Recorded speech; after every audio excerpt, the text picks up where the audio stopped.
Kaixo ikusentzuleok eta ongitorri foru hauteskundei buruzko saio berezi honetara. Atzo ekin genion Alderdi Popularrarekin eta gaur Elkarrekin Podemosen txanda izango da.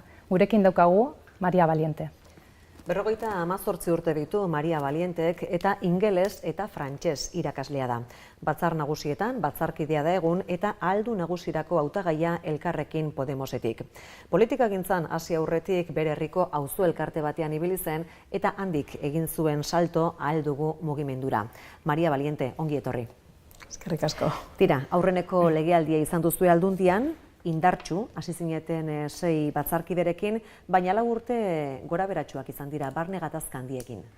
Bueno, berriak ginen politikan, guztiak berriak, ez genuen esperientziarik, eta pertsona bezala ere bai ez ezagunak, orduan moldatzeko denbora behar da lan horretan, eta bueno, horre normala den bezala, edozein elkarbizitzak sortzen dituen gatazkak, baita familietan ere bai, sortu ziren, baina aurrera egin dugu eta bukatu dugu behar bezala, eta lana aurrera eman dugu. Lana aipatu duzula, zer azpimarratuko zenuke egindako lanen artetik? Bueno, nik azpimarratuko nuke erakunde honetan, hemen gaudela zenolako lana egiten denez. Oso lan egokia egiten da, zuzena, ondo hitz egiten da, errespetuz jokatzen da, denon artean ondo moldatzen gara, naiz eta indar politiko desberdinak izan. Eta, bueno, nik horrela aipatzeko zelanak egin ditu da, partaidetza ponentzian parte hartu nuen, oso gustora, arautegia aldatzeko, moldatzeko ponentzian ere bai, eta oso gustora, eta horrela osoko bilkuran berezia izan zen, Stop Desauzioen eskutik defendatu nuela desauzio gaia benetan izateko Gipuzkoa gabe izatea, ez? Oin esatateratzen, desauzio hitza euskaraz. Eta hori defendatu nuen, eta denon adostasunarekin atera zen, eta benetan ilusio handiena izan zen nire prozesu honetan. Eta maiatzaren hotasian, zer espero duzu gertatuko dela? Zein da zuentzako emaitza on bat? Adibidez, Espainiako gortetako emaitzak zaitea, mantentzea? Bai, gure emaitza ona da gobernuan egoteko aukera emango diguna. Osea, guk ez dugu pentsatzen 4, 2, 8, 10 izatea, aukera izatea benetan gobernuan egoteko. Zen ez da berdina oposizioan egotea eta lan egitea edo lan egitea gobernu bezala. Orduan hori da gure helburua. Elkarrekin Podemos modura aurkezten zeate, Ahal Dugu Ezker Anitza eta Eukorekin bat eginda, bigarrengo aldiz batzar nagusitan eta lehenengo aldiz udaletan. Nola baloratzen duzue? Gobernu progresista lortzeko eta ezkerreko indarrak lotzeko aukera polita da eta ederra eta gustora gaude eta gogoarekin benetan mantentzeko dugun bidea ja lege biltzarrean. Gasteizen duguna jarraitzeko hemen ere bai. Harremana osasun egoera honin hortan dago, ezta? Bai, ondo gaude bai. Zuen diskurtsoan 2 kolore dira nagusi, berdea eta morea. Bai, morea da, feminismoa nola ez, eta pertsonen zainketa eta pertsonengan pentsatzea. Eta gero berdea esaten dugu, horizonte berdea dugulako gure proiektuan, bai Espainia mailan, zein hemen, energia jasangarria bideratu behar dugu eta hortik dago etorkizuna. Garatu ditzagun pixka bat ideia horiek, lehentasun bezala politika feministak egitea duzuela helburu kontuan izanik, zehazki zer da Aldundiak egin dezakeena? Gauza asko egin daitezke, hasteko diru gehiago erabiltzea politika horietan, alor propioa izatea, eta emakumeak erdian jartzea, eta batez ere mugimendu feministak 18 eskatzen diguna eta beraiekin batera lan egitea eta beraiek aldarrikatzen dutena beraiekin batera joatean. Ni barne nago ere bai, eta beraien ildo horretatik jo behar dugu politikak egiten. Eta ingurumenaren alde? Ingurumenaren alde, lehen esaten nuena ez, eraikinetan jartzea energia jasangarria, gure ideia da 150%ra jeistea gastua modu horretan, eta enplegu berdea sortzea, hor dago etorkizuna, enplegu berdea hortiz sortuko dena. Zer da enplegu berdea? Enplegu berdea da energia hauek erabiltzen ditugun heinean eta leku eremu guztietara zabaltzen ditugun heinean sortuko diren beste lanpostuak. Adibidez, enpresa munduan sortu behar ditugu garraio guztiak izatea elektrikoak eta jasangarriak.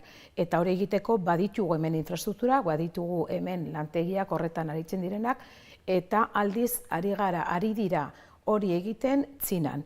Beraiek hartu dute ardatza horretan, eta guk nahi duguna da hemen hartzea eta guk sortzea behar ditugun ibilgailu guztiak hemen sortzea ditugun baliabideekin. Hori bultzatu behar dugula. Aipatu dituzu horiez gain, esan izan duzu baita lan ildo garrantzitsua diela zuretzat berdintasun linguistikoa eta herritarren partaidetza. Bai, berdintasun linguistikoa ezinbestekoa da, lorpen ni irakaskuntzan nago eta lorpen handiak eman dira ezagutza mailan, baina behar dugu oraindik indartu asko erabilera. Eta hor egin dira esfortzu batzuk, egin dira plangintza batzuk, emaitza onak eman dituztenak, hau bizi eta belarri prest, denok eraman dugu tzapa, eta hortik joan behar gara zen bilatu behar dugu modua, batez ere konsensuarekin, konsensu politikoa denok jarri behar gara doz, hori lortzeko. Eta partaidetza ezinbestekoa da, pertsonea jartzen baditugu erdian, partaidetza ezinbestekoa da, kontatu behar dugu beraiekin, baina benetan kontatu. Hainbat kezka agertu dituzue, esaterako Gipuzkoar askok soldata baxuak dituztela, pobrezia egoera badagoela gogorarazi duzue, bereziki emakumeen artean, adinekoen egoitzetako langileen mobilizazioak ere hizpide izan dituzue. Bai. Lehenengoa da justizia fiskala izatea eta banaketa egokia egitea. Erresidentzietan dagoen jendea lan egiten, baita familietan behar horiek dituzten pertsonekin behar dute duintasuna, soldata duina eta denbora izatea lan hori ondo egiteko. Eta hor dugu gure ardura, diputazioak badu bere ardura horretan, eta baloratu behar dutugu beraiek egiten duten lana baloratu behar dugu, eta beraiek markatzen diguten ildotik joan behar dugu, eta baita ere eseri, hitz egin eta ardura benetan hartu publikoa direlako zerbitzu horiek eta publikotik kudeatu behar direlako gure ustez argi dago. Adineko egoitzetako gatazkari dagokionez, uste duzu Aldundiak gehiago egin behar zuela, zer da zuek proposatzen duzuen hori konpontzeko? Ardura hartzea, publifikatzea, publikoa dena publikotik kudeatzea, beraiekin esertzea, langile horiekin eta pertsonak bezala hartu, bai langileak zein erresidentzietan dauden pertsonak bizitzen eta horien familiak. Horiekin kontatu behar da egoera saihesteko eta hitz egin behar da, eta parte hartu behar dute konponbide hori bideratzen, ezinbestekoa da. Zuentza beste puntu garrantzitsua da etxe bizitzarena, eta badaukazu ideia zehatz bat ere, ez da? Azaltzeri bai? Bai, alokailu lokalak sortu behar ditugu, eta horretarako baditugu neurriak hartze, badugu eskus hartzerik 3 erakundetatik, eta hor jarri behar dugu indarra, alokailuak etxe bizitzak alokailuan sortzeko prezio egokian, eta batez ere 3 erakundetan ados jartzen eta elkarlana egiten. Eta proposatu duzue etxe bizitzak neurriz txikiagoak izatea adinekoentzat eta... Beste modu bat, elkartzea, sortzea, bizi moduloak, zerbitzu amankomuna dituztenak eta baimentzen dutena bizi izatea bertan, tamaina ezberdinetako etxeak izatea beharren arabera, eta baita ere adineko jendea zein jende gaztea elkar egoteko eta elkar bizitzeko eta beraztasun hori ere konpartitzeko pertsoneena. Hori nomaiten ikusi dezute martxan, izan adibideri badauka zute horren Bai, inguruan? badaude eta bai egin dira, eta gero gestionatzeko modu ere bai, hor badaude ereduak eta hori ere bultzatu behar dugu, beraien gestionatzeko, beraien bizimodua eta beraien ekintzak, beraien harremanak. Ingurumen gaiak izan ditugu lehen hizpidein batean eta tiran galdetu nahi nizuke erraustegiari buruz. Hori gelditzeko, errauste planta gelditzeko, esperantza agertu duzue, ikusten duzue aukera errealik badagoela horretarako? Bai, gainera oinarritzen gara gizarteak esan digun informetan, ez? Nik aipatzen nuen badago talde bat hor potentea, gizarte mailan gurasos taldeak egin dutela informe teknikoan nun posiblea den informe horretan teknikoekin egin eta partaidetzarekin, jendearen partaidetzarekin, posiblea da erabiltzea errautzi gabe. Errausketa ez, baino hor dagoen plantan aprobetxatu behar da, ezin dugu bertan bera utzi eta utzik. Diru asko kostatu du eta bilatu behar dugu modua birziklaian eta berrerabiltzen, hori da bultzatu behar duguna. Errausketarik ez, zein da alternatiba? Pues esaten duena, berrerabili eta formatu jendea zentzu horretan birziklatu behar dugu eta ikasi behar dugu gauzak berrerabiltzen. Hor dago gakoa. Baina ze pauso eman beharko liratezke erraustegia ez zabaltzeko? Bueno, hori teknikoak daude, beraiek esango digute, beraiek markatuko digute bidea, badago ja informetetiko eginda eta beraien eskuti joango gara, guk ez dugu asmatuko lehendik prestatuta dagoena. Fiskalitateari dagokionez, ze proposatzeu Gipuzkoarrontzat Elkarrekin Podemosek? Justizia fiskala ondo banatzea zergak banatu behar dira eta ordaindu behar da ez bakarrik langileak eta enpresa txikia dituztenak edo autonomoak, baizik eta fortuna handikoak eta baita ere ordaindu behar dute behar beste. Eta hor jarri behar da fokoa ez. Bestalde zerga berriak ere planteatzen ditugu, zerga berdea, tasa berdea, tasa digitala eta merkataritza gunetan, tasa berdea hortik handi joa ez, merkataritza guneak kanpoan jartzen direnak badakigu zer gertatzen den. Ara joateko kotxeak erabiltzen ditugu eta horrek sortzen duen kutsadurak baimentzen digu eta aukera ematen digu sortzeko guk proposatzen dugun tasa berde hori.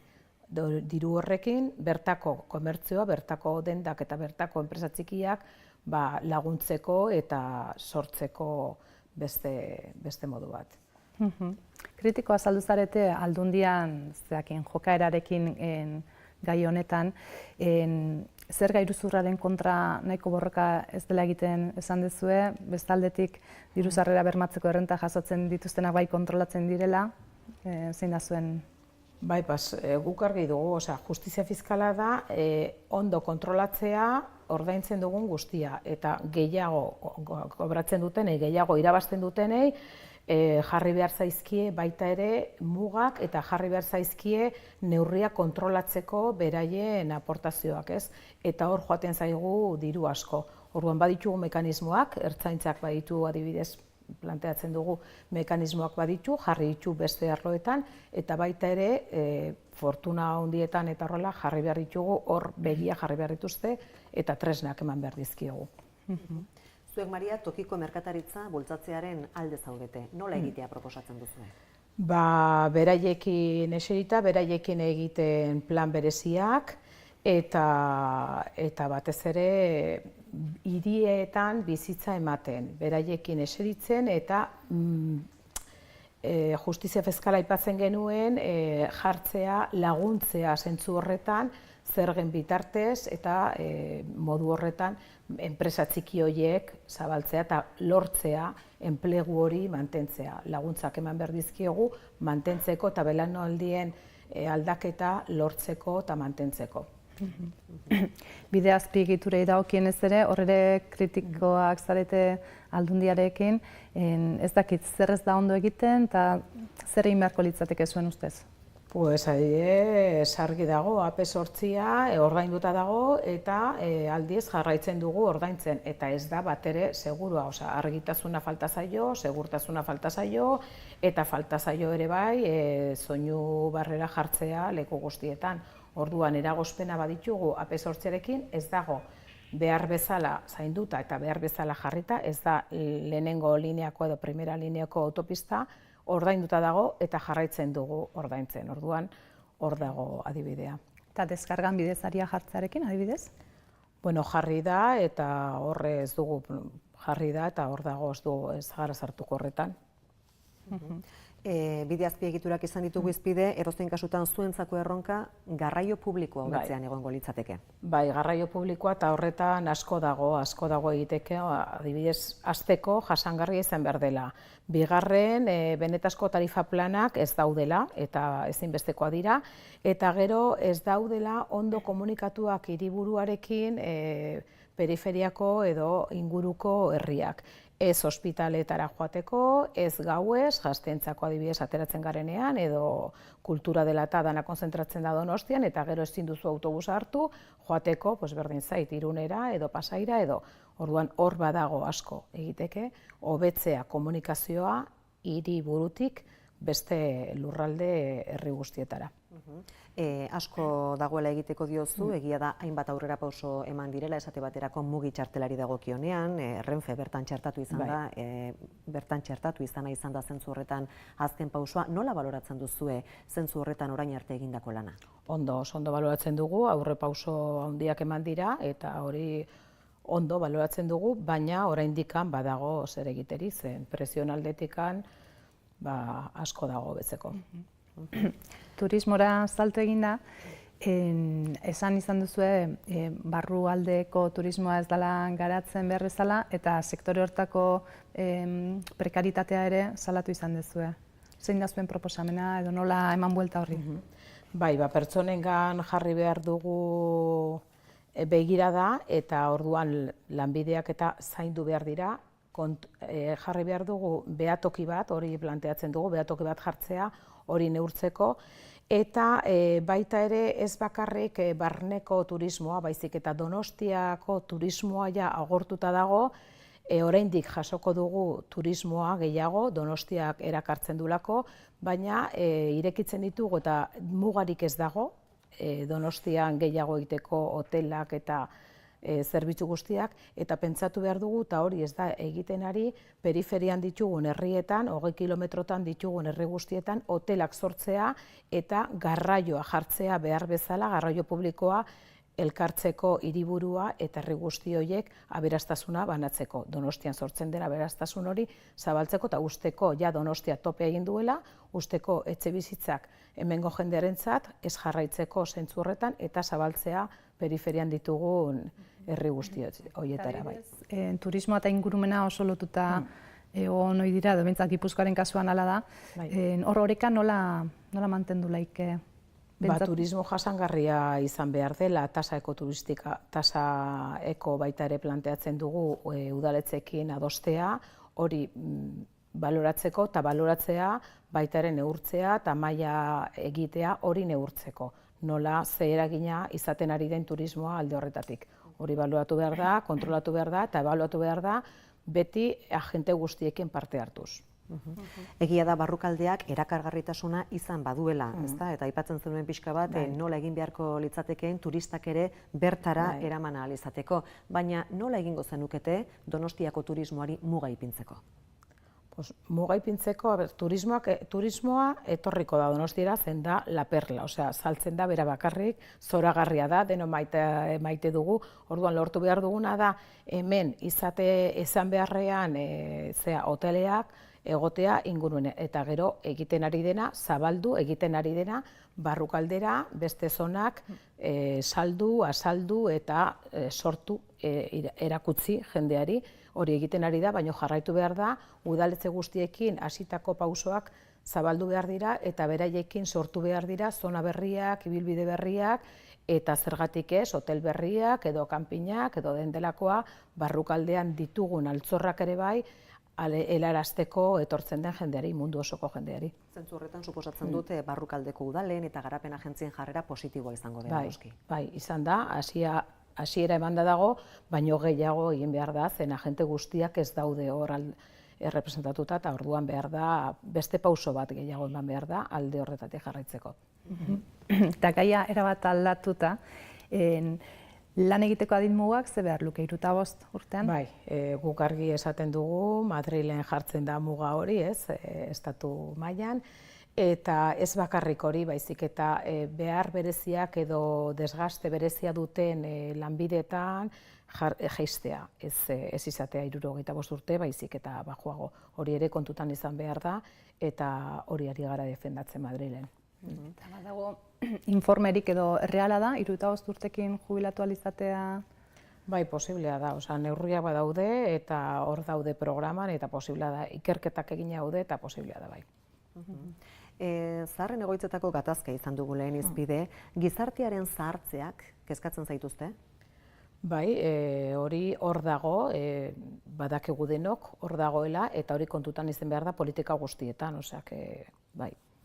Eta uste duzue posible izango dela, etorkizun hurbil batean pentsioak kobratzeko sistema publiko bat izatea, edo aztertu beharreko gai bat izan beharko litzateke sakonean? Izan behar da eta izango da. Izango da, gu desde luego gobernuan baldin bagaude, bai Madrilen zein hemen, baina horretarako sortu behar duguna da, izan dugun krisian, izan ditugun erreforma laboral horiek bertan bera gelditzea eta sortzea enplegua duinak ondorreinuta gazteak aldez egitea hemendik ezin dutelako hemen bizi irabazten dutenarekin, eta hori da buelta eman behar zaio horri, eta horrekin demostratuta dago sortuko dugula dirua nahikoa ordaintzeko datozen pentsioak eta denentzat dirua izatea.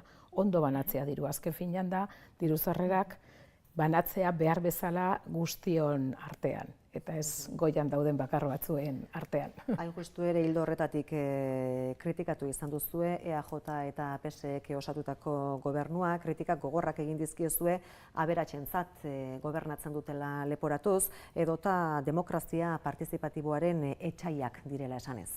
Bai, benetan partaidetza saltzen dute, egiten dituzte kanpainak, baina gero edozein sektoriari galdetzen badiogu, edo kalean edo nori galdetzen badiogu ze nolako partaidetza edo aldaketa ikusi duten partaidetza arloan, erantzuna izango da ez dutela bizi. Osea, hori da errealitatea. Eta Elkarrekin Podemosek egiten du hori? Guk egiten dugu lehenengo momentutik, osea, gure bizitzeko modua eta gure sortze modua hori izan da, partaidetza, programak egiteko, astero biltzen gara taldean herri guztietan zirkula deitzen diren horietan, eta bizia gara zentzu horretan, osea, partaidetza gure zenan dago. Eta izandako esperientziak erakusten du eraginkorra dela hori, politika egiteko? Bai, oso, eske ezinbestekoa da. Bestela nola alduzu ordezkatu eta nola alduzu ondo eraman herritarren hitza ez bazaude beraiekin kontaktuan eta parte hartzen. Osea, parte hartzea da zenean duguna. Immigrazio gaia ez dugu aipatu, ez dakit Gipuzkoak alde batetik behar du, immigrazioa, eta bestetik badauka muga hor dago eta errefuxiatuen zerare hor egon da, ez dakit Elkarrekin Podemosetik? Argi dugu, jaso behar ditugula, etortzen direnei, harrera egin behar zaie, benetazko harrera, eta hor pentsatzen nuen bai partaidetzan, etortzen direnei, galdetzen badiogu zenolako partaidetza eta zenolako ordezkaritza duten gure erakundetan argi izango digute ez dutela. Hor dago harrera sarea, Irunen ari gara, ni tarteka joaten naiz ere bai aldudanean, eta Podemoseko jende asko ibiltzen da laguntzen, harrera ematen gobernuak, erakundeak egiten ez duena, etortzen diren pertsonei pertsona bezala tratatu behar ditugu. Gainera etortzen direnak batzuk gelditzen dira, eta horiek ere zaindu behar ditugu, eta lan duina eta harreman egokia eman behar diegu, eta pasatzen ari direnei minimoak eman behar dizkigu, eta esai ematen, ari da jendeak kalean ematen erakundeak egiten ez duena. Pertsona dira, gu ere izan gara etorkinak, tradizio handia dugu, Euskal Herritik kanpora joan gara, Euskal Herrira etorri dira beste herrialdetatik, eta orain gertatzen ari dena da beste ziklo bat, eta orduan hori bizi behar dugu lehen bizi genuen bezala. Jasotzen, laguntzen, eta bideratzen behar bezala. Zentzu horretan, atzo zu gaur bertan eserita zauden leku horretan Alderdi Popularreko ordezkari bat izan genuen, eta aipatzen zuen berak konpromisoak eskatu behar zaizkiela, kanpotik datozenei eta baita erakundeei ere. Zer uste duzuzuk eskatu beharko geniekela esaterako kanpotik datozen horiei? Integratzeko borondatea aipatzen zuen berak. Bai, eske integratzeko borondatea badute, guk esaten dut, Harreazarean batzuk gelditzen ari dira, Irunen, eta beraiei eskaintzen diegu gaztelania ikasteko aukera, eta etortzen dira, beraiek nahi dute, gogoa dute, baina erakundeek ez diete errasten. Ematen zaienean aukera badaude. Badaude horretan, bide horretatik badaude, eta hori da behar duguna. Orduan hori ondo antolatu behar da, benetazko integrazioa izateko. Hizkuntza aldetik, lan aldetik, baina egoera duinetan. Ze, klaro, gertatzen ari dena da, usten ditugula hor, lan prekarioekin, aparte, 20 ordu lan egiten, ez diegu eskaintzen non bizi, kalean ari dira bizitzen, behar dutelako denbora pilo bat gizarteratzeko, eta hori da landu behar duguna, eta hor dugu eredua, adibidez Errenderian, eredugarria dira horretan, eta lan bikaina egiten ari dira, hor dugu eredua. Ez da zaila, egin daiteke, badugu herri bat Gipuzkoan, nun egiten ari den bikain. Hortaz, udala litzateke igual marko egokia hori zaiteko, zein litzateke aldundiaren egitekoa? Udala da markoa, baino goitikan dago aldundia eta aldundiak bideratu behar ditu eta eman behar ditu baliabideak eta koordinatu behar du hori. Udalak baditu, zen gertukoak badu errestasuna egiteko, baino behar du goitik laguntzak eta neurriak izatea. Koordinazio horretan findu beharra dago. Koordinazioa ezinbestekoa da. Lehen aipatzen nuen 3 erakunden artean etxebizitza dela eta gai guztietan. Erakunden arteko harremana ezinbestekoa da. Eta udaletzei bai lortu behar dugu akordioak ekonomikoki gehiago laguntzeko beraien eskuetan gertutik daudenez, arlo guztietan gertutik pertsonekin lan hobeago egin ahal izateko. Kulturari dagokionez, Maria, ze proposatzen du Elkarrekin Podemosek? Kultura eskaintzea guztioi eta errestea zen eskubide bat da, eta hezkuntzarako ezinbestekoa da kultura jasatzea, eta hori ez dugu zaintzen ari. Jende gehienak ez du aukerarik kultura konsumitzeko oso gareztia delako eta gauden egoeretan dauden soldatekin ezin dute horri heldu. Eta gazteekin oso importantea iruditzen zaigu hori errestea, irekitzea, bonoak egitea edo doain egitea, adin bat arte bilatu behar da modua, elikatzeko eta kultura eskaintzeko batez ere hezkuntza bezala gaztei batez ere. Kultura sustatu bai beraz, baina hori kontsumitzeko ere erraztasunak emateko beharra ikusten duzu. Hori da, ezinbestekoa. Kulturbonoak gaur egun badaude martxan, ez dakit hori zabaltzea litzateken, edo... Bai, eta eseri behar gara beraekin eta bilatu moduak, zen baita ere garraioan adibidez esaten digute, gaur esatezean denez itxaso, bai, badago, 50 bidaien ezkero, ja merkeago da, ja hori ez da tarifa plana, hori ez da benetan beraiek behar dutena, ikusi behar dugu zein egoeran dauden, beraiekin eseri eta adostu zein izan daiteke medioa eta noraino. Bono horiek dira puntualak, momentu puntual batean, eta bilatu behar da momentu guztietan aukerak eta beraiekin hitz egin da, eta neurtu noraino altzaien lagundu eta noraino altzaien doain eman, eske kultura ezinbestekoa dute ez hitzeko. Ez dakit realzalea zaren? Bai, hemen. Eta asteburuan izan duzu, Granadan izateko aukerarik? Ez, kanpainan gaudenez, baina ikusi genuen partida taldean, asko gozatu genuen, saltoen genuen malkoak ere egon ziren, izugarri poza eta sentipenak bizi genituen irabaztearekin. Esan nahi du, ni batez ere poza erreala emakumeena zelako, batez ere, emakumea izanik, eta ikusten nahi naizelako, emakumeen kirola ari dela agertzen, bai telebistetan, zein prentzarruntan, paperean, ikusten ari da.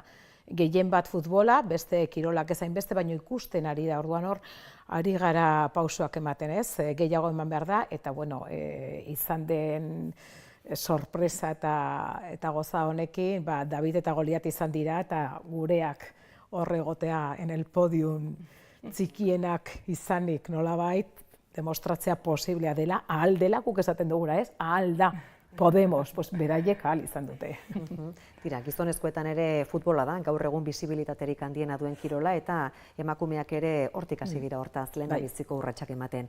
Maria Valiente, eskerrik asko, gure gonbidapena onartu izanagatik, ondo izan. Eskerrik asko zuei. Eta zuei ikusentzuleak, bihar arte, bihar toki eta ordu berean izango gara, Deniz Itxaso PSeko hautagaiarekin. Aio.